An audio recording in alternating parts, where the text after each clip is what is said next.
Hey, what's up everybody? It's Kellen here from Start Your Systems, and welcome back to MX Simulator, where today we are playing round number 11 of the 2019 Supercross season.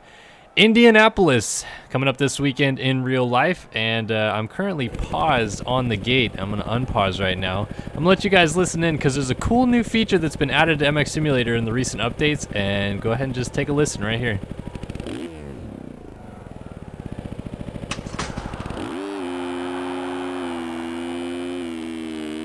So, ambient sounds have been added to MX Simulator. That was a new part of the update back on 2.20 that JLV added to the game. Kind of a part of the scripting files that he's been slowly adding to the game that people have seen in the past, I don't know, couple of months. And the Race Factory Gaming guys took advantage of that this week and did that awesome job. I want to say it was like either Efforts or Race Carlin that took the time to do that. I'm assuming it was Efforts, but really cool of them to take the time and add the gate drop noise, and they have ambient stadium sound effects in game now too. Just a really cool thing that they did there. Like I said, that's a really cool new feature of the game that JLV's finally allowed us to kind of play with the sound features and add our own files.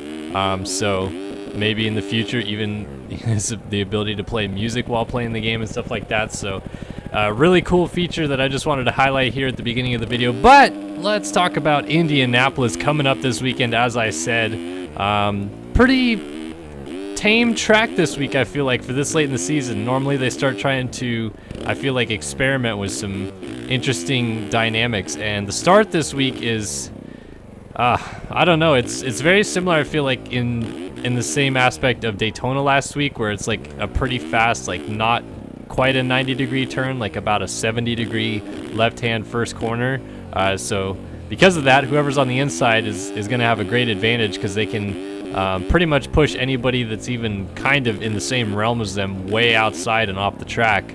And I don't really love these starts. I like when people have to come to a complete, like nearly a complete stop and make a U-turn or a sharp enough turn that they don't have the ability to apex the corner and push people wide like this one. So not a huge fan of the start this week, but the rest of the track is, I don't know, pretty straightforward. There's that split turn right there, which I'm curious to see kind of what it's like in real life. In Sim, I thought it was actually built really well, because it kind of made it so that people had to either go outside and jump through the whoops or go inside and like get set up to blitz them. And obviously it eventually became a little bit one line on the inside with people blitzing. But if they make it so outside leads you in a little bit smoother and inside is maybe not as smooth in real life, or maybe they have too many big bumps on the inside, they may be able to use that split option a little bit more to their advantage this weekend. So excited to see that. But like even this rhythm lane, so kind of unimaginative, just 8 singles in a row. No change in sizes. They're all the same size singles all the way through the rhythm lane. Again, Race Factory Gaming guys did a great job with actually building the track to the spec as they do each week, but a little bit of a kind of tame course, I feel like, for this juncture of the series. I mean, basically one long rhythm lane, a couple short rhythm lanes mixed in. Let's see, we only have one Supercross triple, so that's kind of interesting. And the long set of whoops, I guess, could provide an interesting dynamic this week. We have the short set of whoops out of here, but the long set after that one rhythm lane that I was just talking about with all the singles probably is going to be the make or break section on the track this week, because I haven't really seen anything that stands out to me on the track in Sim that was a big difference maker either. I mean, a couple of guys were getting a little bit frisky in the sand as it dug deeper. Some guys are having troubles with these 90-degree corners and getting a good drive for the rhythm lanes, and sometimes they'd miss the rhythm lanes because of that. But overall, just nothing really stood out to me in the Sim race that would, you know, say that there's a make or break section that would happen in real life. Obviously, Sim and real life very different, but sometimes we get a little bit of a clue of what to expect on the weekend in those Sim races, and like I said, there was just nothing there. So what does that mean for this weekend? Well, I think that this track is going to end up probably being rather one-lined, unless they can develop areas where going outside and tripling into sections perhaps could be faster, but it's not, because then you open the door for opportunity down the inside and people just funnel to the inside. A lot of 90-degree corners, which always seems to make for kind of worse racing than you really want it to do. Like, it makes a track a little bit more dynamic because it's not just 180s back and forth.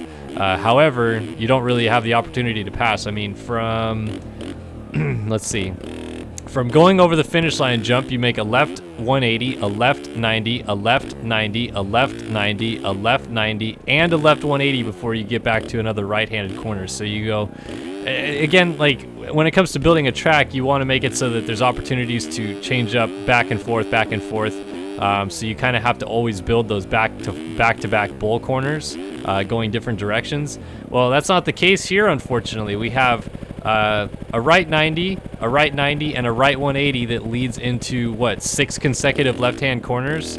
The track ravels into itself and then unravels itself around the outside of the stadium, and you don't really have these areas where you can set a guy up by blowing a corner out and getting down the inside in the next corner, because you'd be on the outside, technically speaking. So that part of it kind of sucks, but maybe, just maybe, because of the different objects that they decided to include this week, it does open up the opportunity a little bit for guys to race, but I don't know. It doesn't look good. Which then, to me, leads me to believe this is going to be a very good track for Cooper Webb and Ken Roczen, two guys that have been really good with their starts this year. I think it's going to be a very start-heavy, dependent track, tough track to pass on. And because of that, I don't see Tomac repeating his feats from Daytona last week.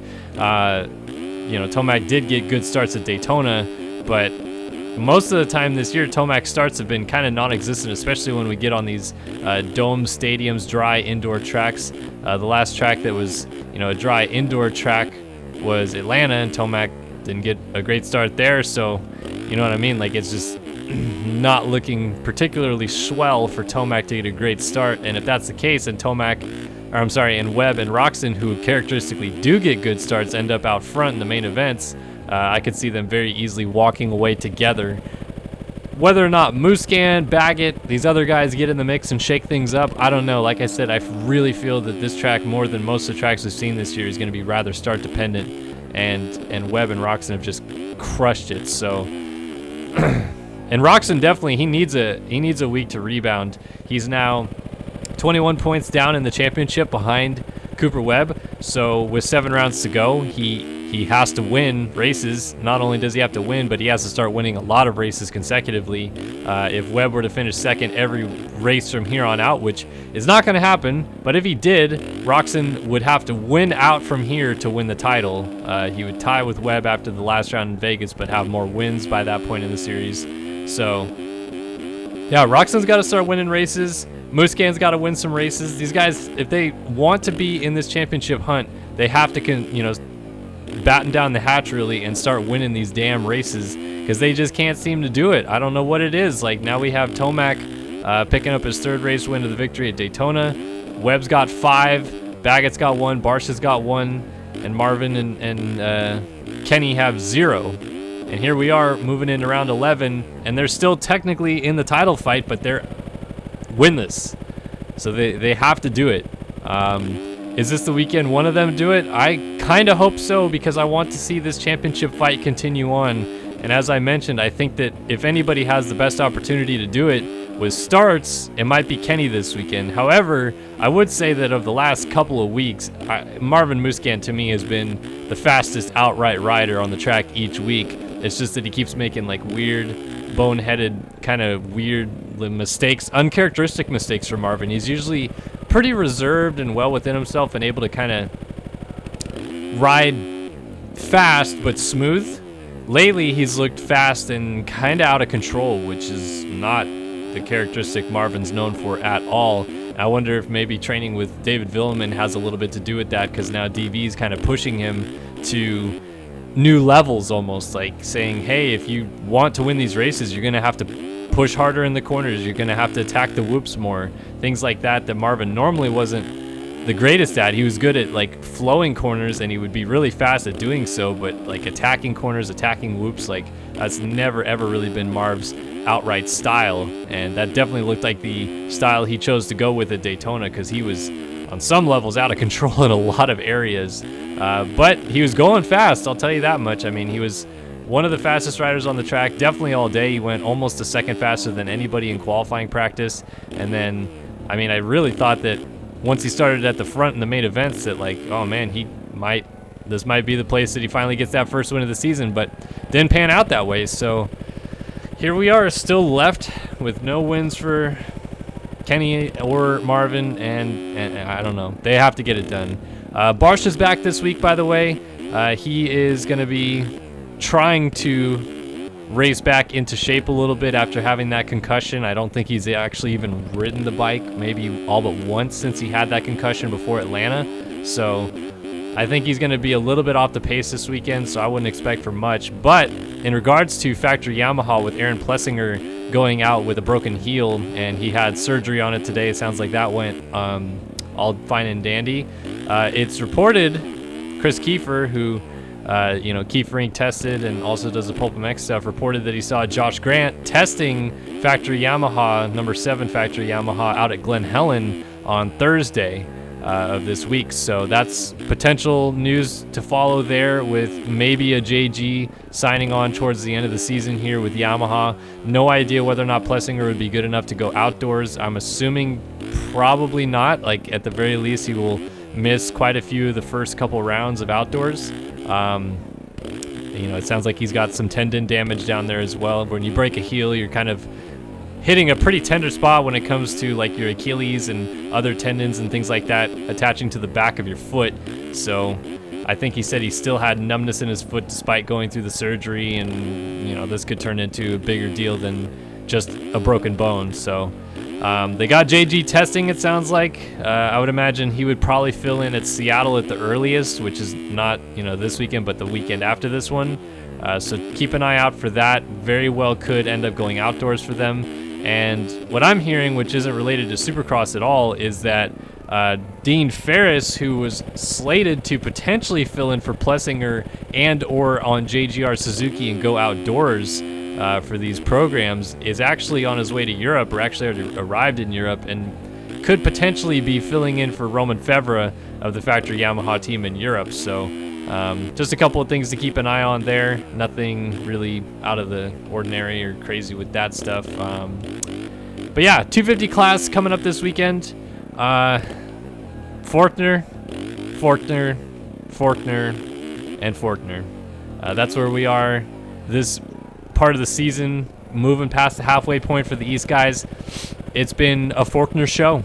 He hasn't lost points to anybody since the series started. He got the red plate, has not looked back, and I don't see it going any other way this weekend at all.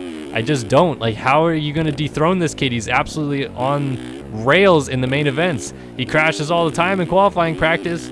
Doesn't matter. Comes out in the main event and just lays it down. Sexton is obviously the closest, but even Sexton has had his issues with crashing when he's pushing the envelope trying to run down Forkner. So it's not like he's, close and just needs to get that little extra push. It's like that little extra push is what's causing him to make too many mistakes and not end up beating Forkner. So, yeah, I mean, I really would have to say I got Forkner again this weekend. In the 450 class, I want to believe that Ken Roxon is about to win his first race of the year. I'm just going to say that, so I'm going to pick him. But in the 250 class, I got nothing but Forkner going on there. He's just too good right now, and I think he's well on his way to not only winning this championship, but probably clinching early with plenty of time left in the program for him to just kind of coast this thing home and go into the showdown in Vegas with no pressure, really. Just the championship already in hands and heading outdoors with a lot of momentum, and going to try to take on all these other guys that are probably coming back from injury, like Hunter Lawrence and obviously Covington back racing now too. So Forkner, baby. He's looking strong, looking good, and yeah, I think he's going to win this weekend in Indy. So I got Roxon, I got Forkner. I would say if it's not going to be Roxon, it's probably going to be Webb, and if it's not going to be Forkner, it's probably going to be Sexton, but who knows? We'll see. Love to hear your guys' thoughts and opinions as always, especially on this track layout, your thoughts on it, and as well as who you think probably is going to win this weekend at Indianapolis. Fun round, different kind of change of pace, I feel like, after going to the clay of Atlanta and then down to the sand, essentially, of Daytona. Now we're going to like this kind of weird, almost like chocolate dirt of Indianapolis, where the track tends to break down a lot. Indy's always had problems with really, really rutted out tracks. And I see it going that way again this weekend, unless they decide to just dump a bunch of lime and burn everybody again, but who knows. So yeah, keep an eye out on the track deteriorating during the day. The whoops could become jumpers, which in case would probably help Marvin in that sense, but we'll definitely have to keep an eye on it and see what happens and how it goes throughout the day. So looking forward to Indy this weekend. Hope you guys enjoyed a little bit of gameplay action here. Be sure to download the track in the description below if you guys want to try it out yourself. And yeah, head up the comments section below to start some bench racing discussion. Always love talking to you guys about everything and anything that's on your mind. And yeah, hope you guys enjoy your weekend. But for Kellen here at Start Your Systems, I'm going to say so long for this week, and I'll see you guys next week. Bye-bye.